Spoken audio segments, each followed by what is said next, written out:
The first Deante Kyle video I ever saw, he was doing an impression of a Hotep sexy red. He said, I'm an Afro American, Native American, indigenous Hebrew Israelite waiting on Anunnaki spaceships to take flight. And that was it. I instantly hit follow. See, I live in the suburbs of Texas right now. I used to live in Atlanta. And no disrespect to my Texas brothers and sisters, but most Texas blacks, they don't openly share their heart with you. They don't cast their pearls before swine. Living in Atlanta, you could get a good pro-black conversation at any day of the week from anybody. It's a truly beautiful thing. So I click follow so that I could get some of that good young hip hop Atlanta energy in my TikTok algorithm. And I was brand new to TikTok at this time.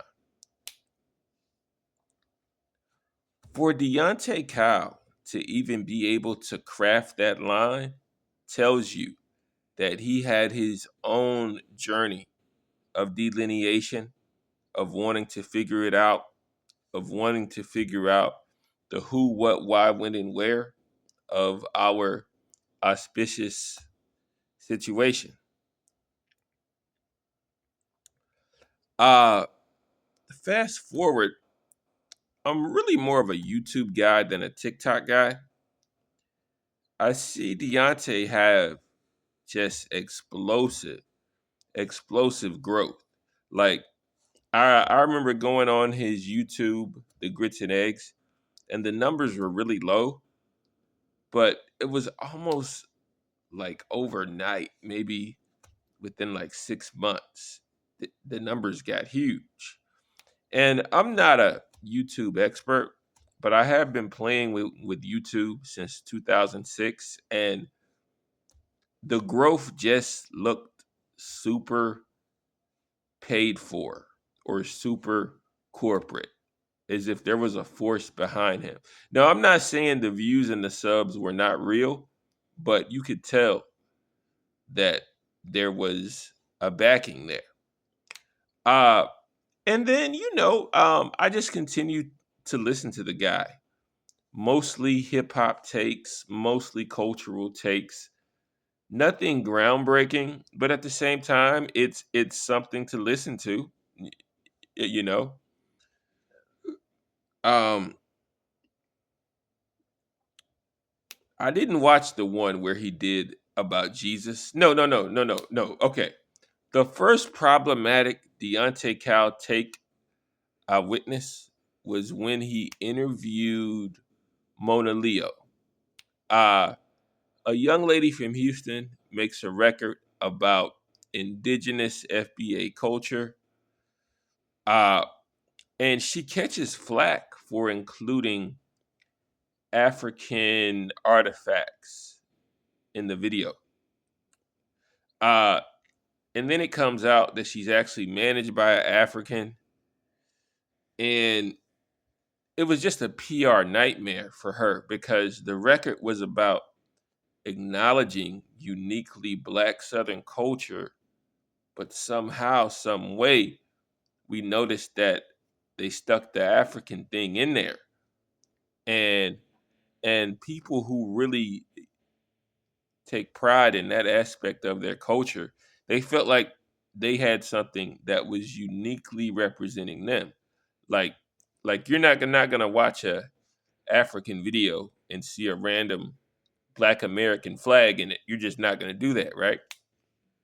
So Deante, being the master spokesman that he is, he was just super defensive of her, almost to the point of throwing darts at people who are pro-black or pro-black American.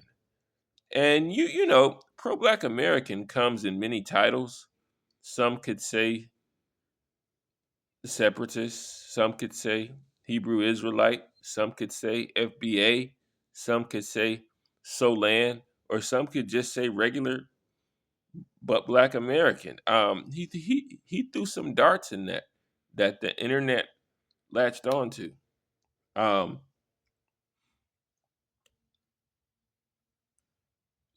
Also, I don't know when, but somehow it came out that I don't know if he had.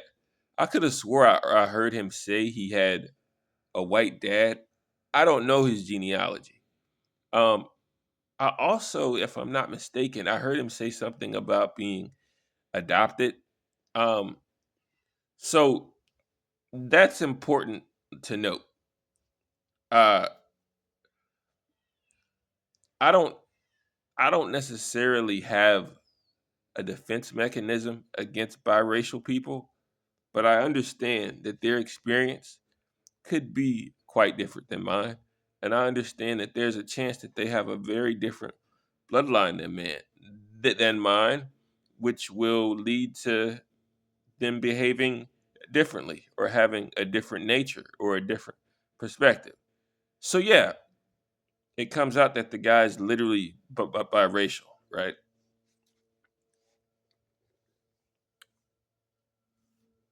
Um, he did a video. He did a video telling black people to deconstruct something about Christianity. I honestly did not click that one. I honestly did not click that one. I have my own thoughts on that, but I did not click with that one, right? Then he throws a dart at the Hebrew Israelites, essentially saying that they are an impotent organization. He made some jokes about tactical tassels, almost as if he would like to see the Israelites be some type of Black Pantherish community organization. That was like a week ago, right? Fast forward to now. Um, I didn't hear him say this, but well, okay. I'll tell you what I saw. I saw him go on a tirade about the FBA. And the FBA is simply FBA is a title and a theory. So um the Bible says that black people will be known as proverbs and bywords, meaning the moniker that they have will change ever so often, right? So Tariq Nasheed popularized the term FBA, Foundational Black American. And at the heart of it is simply it does throw the out of Africa theory away. Well, the I don't know if it throws the out of Africa theory away, but it is acknowledging that black people are indeed their own separate entity from Africa and the islands. And Deante went hard, bro. He went hard. He went hard. In one of his other videos, I heard him say that the Spotify check cleared. So that's proof he has received significant income. Uh Also, Deante recently saw Charlemagne the God get a $200 million deal. No, I'm not saying that money has anything to do with it, but it could, you know. Um, let's see here. Okay, I think this phone is about to die, so I'm gonna make a part two.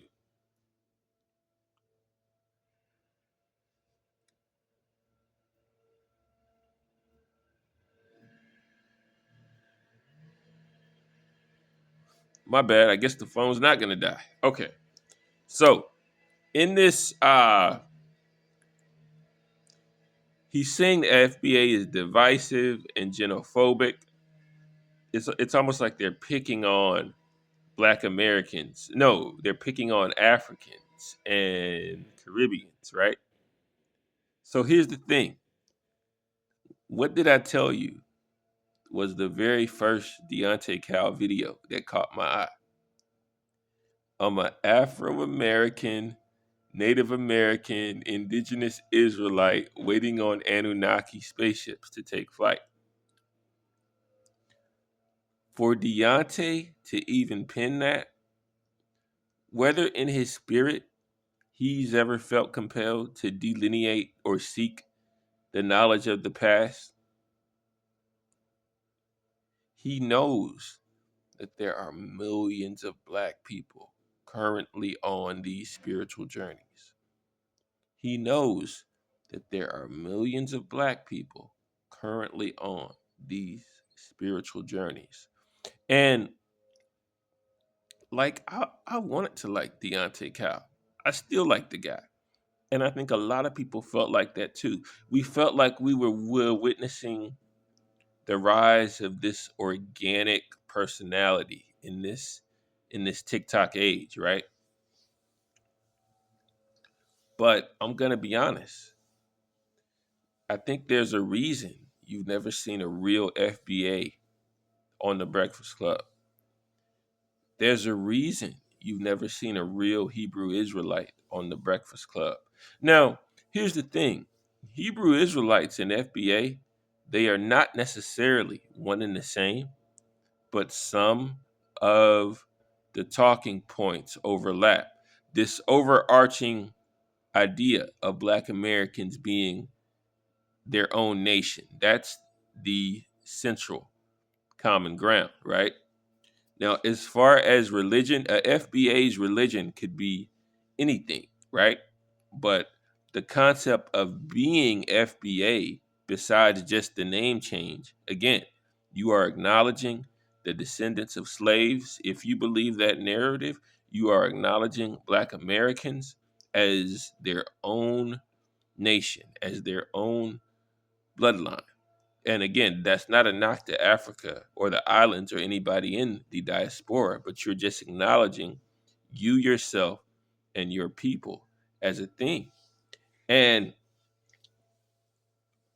uh, one of the coldest things Deante Kyle did in this recent rant, it totally flew over 99% of y'all heads. It totally flew over 99% of y'all heads. So it was an FBA diss, but it was also an Israelite diss. He said, y'all have the same talking points as the other guys. They talk about the tribe of Judah too. He literally says verbatim, they talk about the tribe of Judah too. Now, fun fact, one of the biggest uh, poster people of the FBA thing is Tariq Nasheed. I have literally known about Tariq Nasheed since the mid 2000s, like '06, '08. Whenever it was, he was on Jay Leno promoting his book. Tariq Nasheed has never pushed religion. Tariq Nasheed has never pushed religion. I'm not even a big Tariq Nasheed fan. Like, he has literally never pushed religion. But again, as Deante makes this explosive rant bashing FBAs, he hauls off. He's bashing FBAs. He's bashing Tariq Nasheed, and he closes out the rant by saying, "You have the same talking points as the other side. They talk about the tribe of Judah too. They talk about the tribe of Judah too. They talk about the tribe of Judah too."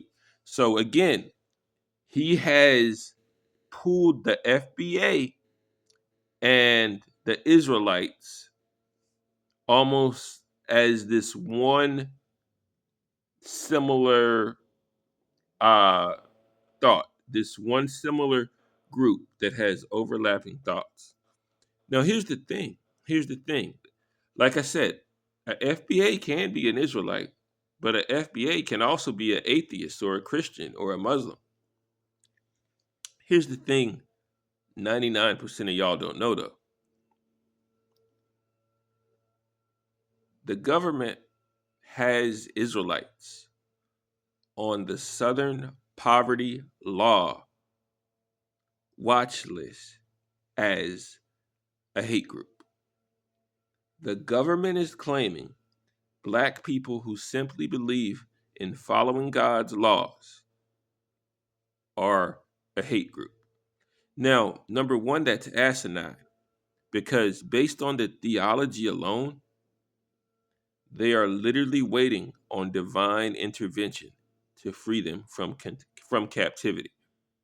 They are literally waiting on divine intervention to free them from captivity. And if you talk to FBAs, like I said, their politics, their religion, it's not a monolith, right? So what is Deante saying by doing that? I think he's honestly letting the FBAs know that the government is going to view you as a radical. It's either the FBA or it's either the FBI or the CIA, but they have this term called black identity extremists. Look it up, do your research. They have this term called a black identity extremist, and they don't view those as good for America. They do not view black identity extremists as good for America. And what are FBAs talking about? They're talking about the identity of the so called black person, the same way the Hebrew Israelite is talking about the identity of the so called black person. So, yeah, that's pretty much all I got, man. But again, you have FBIs, you have FBAs that are very radicalized and woke. And then you have other FBAs who literally just like the name and wish you would have voted for Kamala.